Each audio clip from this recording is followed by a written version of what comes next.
Happy Saturday, another hot forecast for mid-July as we continue with another heat advisory issued from now until 6 p.m. tonight. It went into effect at 10 a.m. this morning and will span the North Shore, South Shore, and Mississippi Gulf Coast. It's been a moment since we had this because we've had a lot of rain chances to help us out with brief relief from the heat in the dead heat of the day. But today we're really not going to have many of those, so our temperatures could top out feeling anywhere from 108 to 112.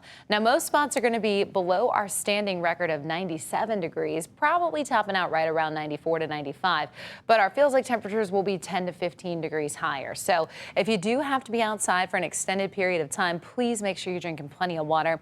And if you're starting to feel badly, it might be because of the heat. Heat exhaustion and heat cramps really can come upon you quickly, not to mention potential heat stroke or just fatigue. So listen to your body, you know it best. Our UV index values are going to be really high today as well, much like yesterday. We saw them between about 10 and 11. The higher that number, the faster you can get a sunburn, even within 10 minutes of stepping outside. So if you do have plans to be at the pool, on the lakefront, in a boat, make sure you're reapplying and lathering on that sunscreen. You'll also need the sun hats and the sunglasses.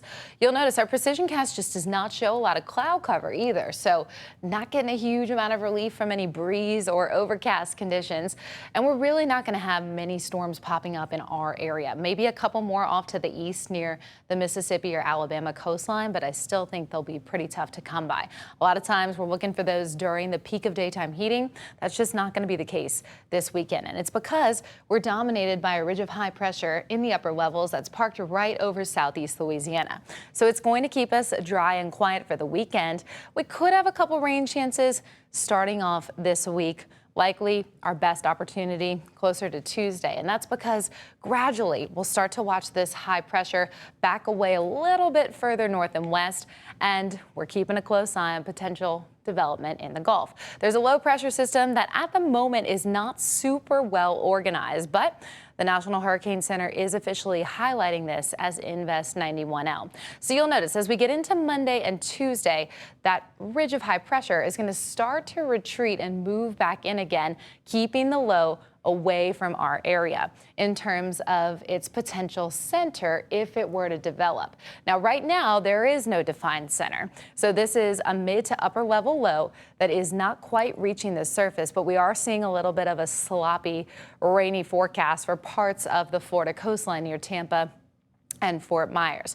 So the question is, does this remain over the open water for a while before moving inland in Florida, or do we see it just completely weaken in intensity when it loses that fuel from the open water by tracking further inland? The models are a little bit all over the place, and that's because when they don't have a defined center to latch onto, they can't get a great idea of the direction. So either is a possibility, and we'll be watching it closely, but at the moment it looks like this is just going to be a rainmaker for parts of the Florida Panhandle and maybe also a little bit further east into the central coast of Florida. If west, possibly Alabama, but likely not all the way to Mississippi and Louisiana. And of course, you remember from Arthur, wherever the center of that storm sets up, you're going to have the greatest impacts along and east of the center. So Arthur was all the way towards Lake Charles with its center, but we got a lot of tornadic activity because we were on that far eastern side.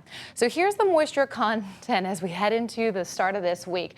We might get a little bit of an edge of that tail of moisture, which leads to some heightened rain chances for us on Tuesday. Still not sold on it. Again, it just depends on how that upper level ridge continues to move back in place and steer the developing low away from us. The next name on the list is Bertha. Not saying this will be Bertha, but we'll watch it. Again, those rain chances at best 30% on Tuesday. We'll see them come down on the backside towards 10 and 20% for the rest of the viewing area. So your 7-day forecast is really going to consist of mostly sunshine, heat and humidity. So much heat that we could near, if not break, some of our standing records, most of them around 97 degrees. So we'll be watching for that each and every day. I would expect heat advisory criteria to be with us for the foreseeable future here as it feels more like triple digits.